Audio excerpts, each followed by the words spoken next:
চায় না। হ্যাঁ, তো এটা কিন্তু খুব সহজ পদ্ধতি ছিল বাচ্চাদেরকে খাওয়ানোর জন্য।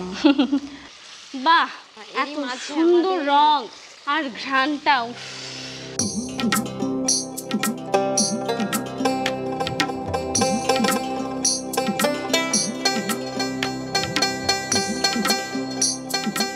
আচ্ছা, আমরা একটু দেখবো যে কতটা সেদ্ধ হয়েছে। আমার কাছে মনে হচ্ছে সেদ্ধ হয়েছে, আপনি একটু দেখবেন। পাকা হাত আপনার।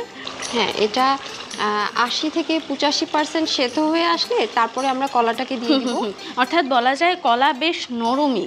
কলাটা বেশ নরম, এটা সেদ্ধ হতে একদমই বেশি সময় লাগে না।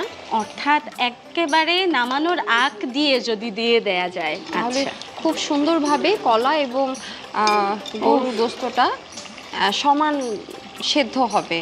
এটা কি ঢাকা দিয়ে রাখলেই হয়ে যাবে না একটু পানি যোগ করতে হবে? একটু পানি দিতে হবে। আচ্ছা আচ্ছা।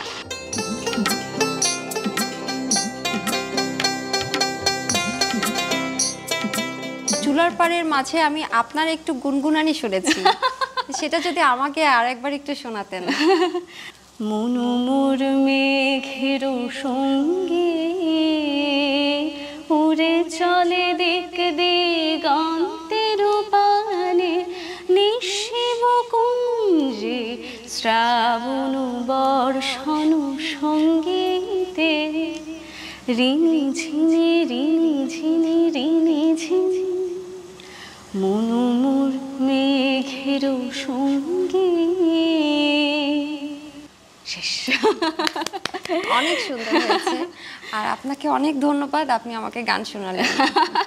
এবার গান তো শোনাতেই হবে, আপনি আমাকে রান্না করে খাওয়াচ্ছেন।